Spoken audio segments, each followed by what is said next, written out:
নমস্কাৰ আজি মই SIR কি কাৰ বাবে প্ৰযোজ্য SIR কি ডকুমেণ্ট বা নথি পত্ৰ প্ৰযোজ্য ইয়াত কাৰ নাম বাদ পৰিব আৰু ইয়াৰ কাৰণে কি কাম কৰিব লাগিব এই গোটেইখিনি আলোচনা কৰিবলৈ লৈছোঁ।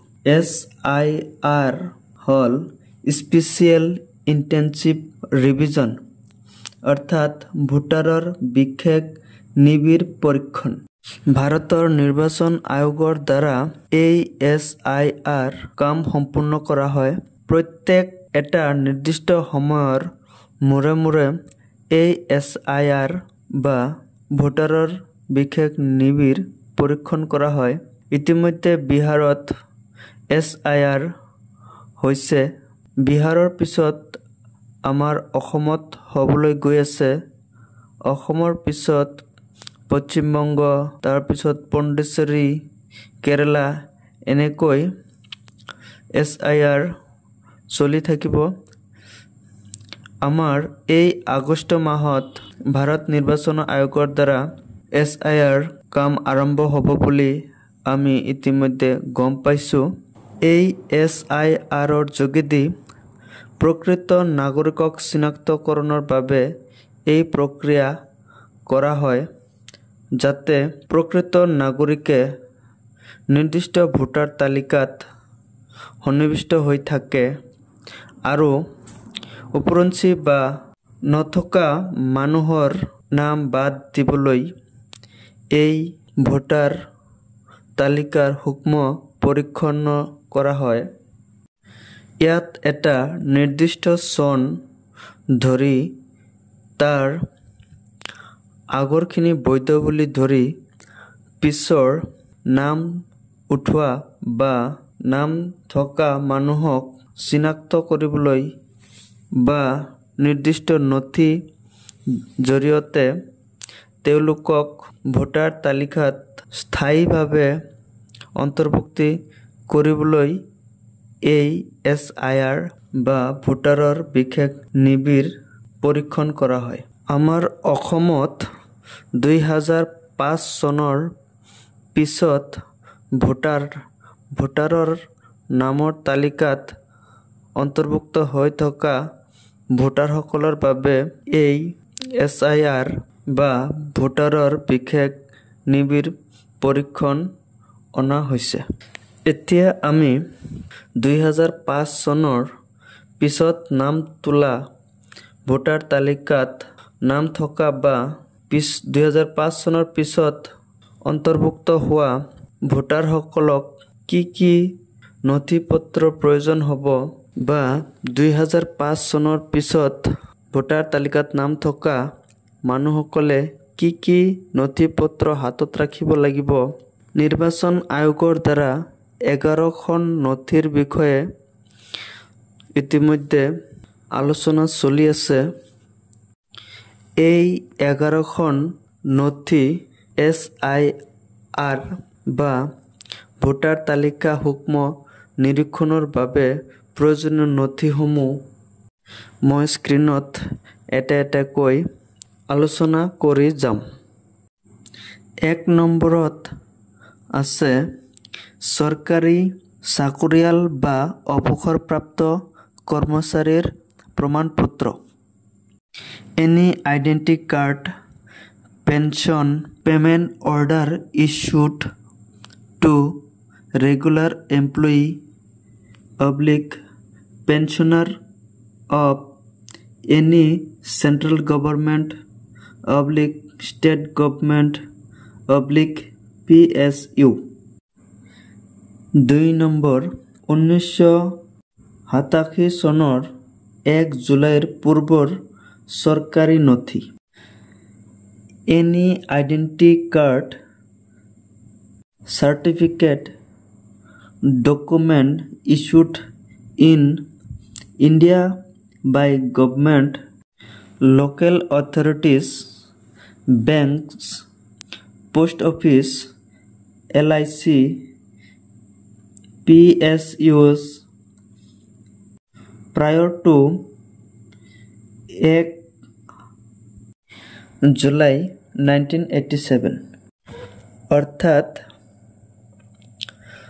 1987 চনৰ 1 জুলাইৰ পূৰ্বৰ যিকোনো প্ৰমাণপত্ৰ বা ফটো থকা আইডেন্টি কাৰ্ড সাৰ্টিফিকেট ডকুমেন্ট সৰকাৰি যিকোনো ডকুমেন্ট বা লোকাল অথৰিটিয়ে দিয়া যিকোনো প্ৰমাণপত্ৰ বা ব্যাংকৰ পাসবুক পোস্ট অফিসৰ পাসবুক LIC যিকোনো এটা নথি থাকিলেই হ'ব।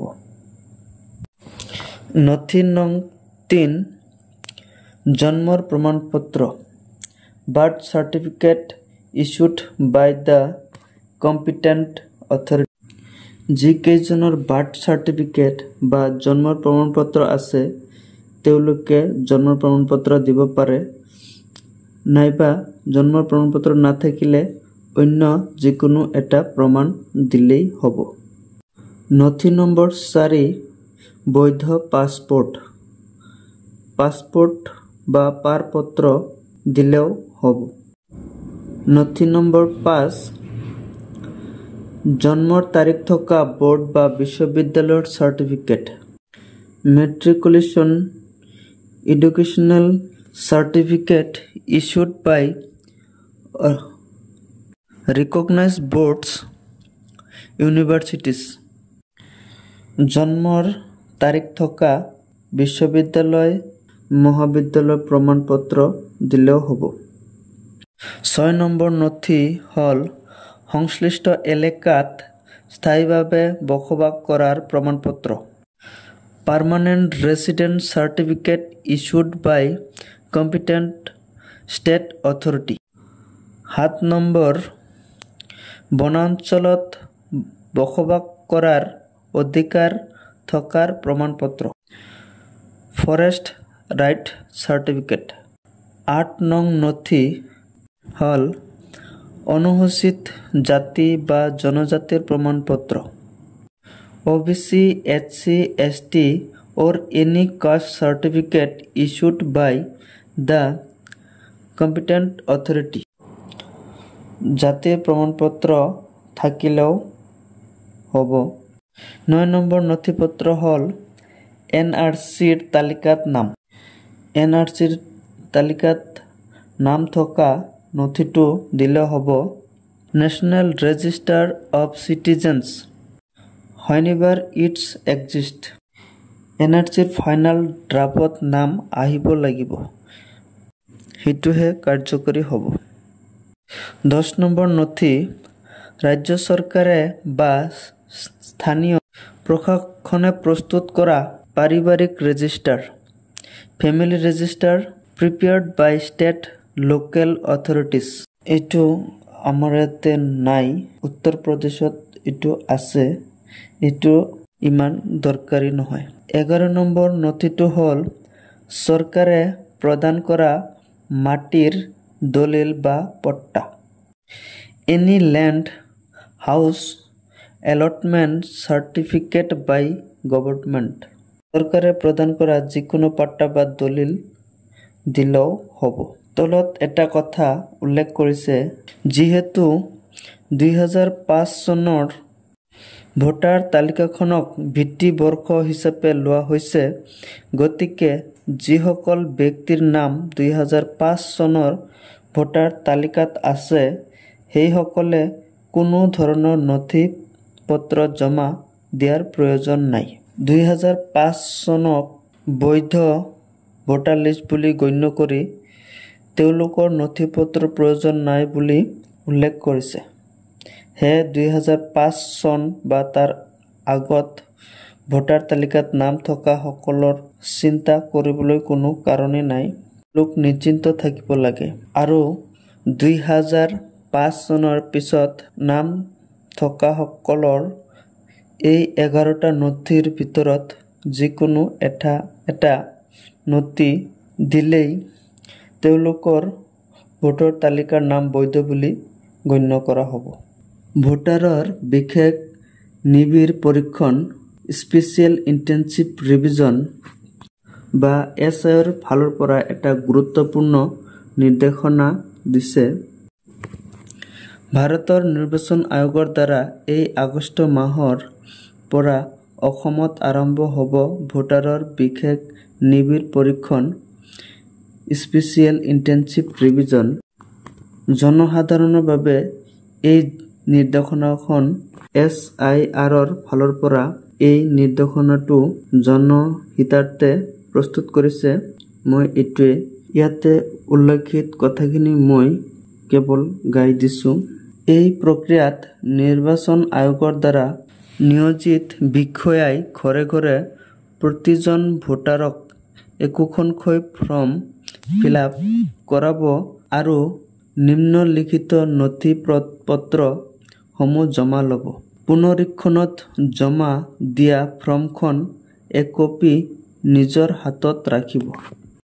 এইটো পুনৰীক্ষণৰ বাবে একপি নিজৰ হাতত ৰাখিবলৈ দিছে। পুনৰীক্ষণত ফিলআপ কৰা ফৰ্মখন জমা দিবলৈ নাপাহৰিব। জমা নিদিলে ভোটাৰ তালিকাৰ পৰা নাম কৰ্তন হ'ব। পুনৰীক্ষণ ফৰ্মখন জমা দিবলৈ কৈছে। এই প্ৰক্ৰিয়াত 3টা স্তৰত হ'ব। 1 নম্বৰ 1987 চনৰ জুলাই মাহৰ আগত জন্মগ্ৰহণ কৰা ভোটাৰ। যিকেইজন ভোটাৰে 1987 চনৰ আগত জন্মগ্ৰহণ কৰিছে তেওঁলোকৰ নিজৰ যিকোনো পৰিচয় পত্ৰ, যিকোনো এটা ফটো থকা আইডেণ্টি কাৰ্ড দিলেই হৈ যাব আৰু নিজৰ নাম থকা 2005 চনৰ ভোটাৰ তালিকাখন দিলেই হ'ব। 2 নম্বৰত 1987 চনৰ জুলাই মাহৰ পৰা 2002 চনৰ ডিচেম্বৰৰ ভিতৰত জন্মগ্ৰহণ কৰা ভোটাৰসকলক নিজৰ যিকোনো পৰিচয় পত্ৰ, নিজৰ যিকোনো ফটো থকা আইডেণ্টি কাৰ্ড, জন্ম প্ৰপত্ৰ, পিতৃ বা মাতৃৰ পৰিচয় পত্ৰ, নিজৰ অথবা পিতৃ মাতৃৰ নাম থকা 2005 চনৰ ভোটাৰ তালিকা এইকেইখন নথি দিব লাগিব। আৰু 3 নম্বৰত 2002ৰ পিছত জন্মগ্ৰহণ কৰা ভোটাৰ। এই ভোটাৰসকলক নিজৰ যিকোনো পৰিচয় পত্ৰ, জন্ম প্ৰপত্ৰ, পিতৃ মাতৃ উভয়ৰ পৰিচয় পত্ৰ, পিতৃ মাতৃৰ নাম থকা 2005 চনৰ ভোটাৰ তালিকা এইকেইখন নথি পত্ৰ দিব লাগিব।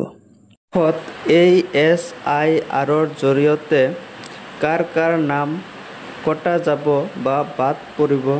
1 নম্বৰত অবৈধ ভোটাৰ বা শ্বেডো ভোটাৰ বা ছায়া ভোটাৰৰ নাম বাদ পৰিব, যাৰ 2টা ঘৰ, এটা পাৰ্মানেণ্ট ঘৰ আৰু এটা কৰ্মস্থলী, 2টা ঘৰ থকা মানুহ, 2 ঠাইত ভোটাৰৰ নাম থাকিলে এঠাইৰ ভোটাৰ তালিকাৰ নাম কটা যাব। 2 নম্বৰ বিবাহিত ছোৱালী বিয়া হোৱাৰ আগত দেউতাকৰ ঘৰত ভোটাৰ তালিকাত নাম তোলাৰ পিছতো স্বামীৰ ঘৰতো আকৌ ভোটাৰ তালিকাত নাম তুলিছে, তেনে অৱস্থাত তাইৰ এঠাইৰ নাম ভোটাৰ তালিকাৰ পৰা কাট খাব। বহুতো মানুহ আজিৰ পৰা 20-25 বছৰ আগতে মৰি গৈছে, তেওঁলোকৰ নাম এতিয়া ভোটাৰ তালিকাত আছে, তেওঁলোকৰ নাম এতিয়া SIRৰ জৰিয়তে কাট খাব বা বাদ পৰিব। 4 নম্বৰত ঘৰ নথকা বা ঘৰ নম্বৰ নথকা মানুহৰ নাম কটা যাব। 5 নম্বৰ জন্ম হোৱা এটা বাসস্থান, জন্মস্থানতো নাম থকা আৰু পাৰ্মানেণ্টলি থাকিবলৈ লোৱা ঠাইতো ভোটত নাম থকা, তেনে অৱস্থাত এঠাইৰ ভোটাৰ তালিকাৰ পৰা নাম কাট খাব। আজিৰ ভিডিঅ'টোত এইখিনিয়ে, অন্য এটা ভিডিঅ'ত আকৌ লগ পাম। ধন্যবাদ।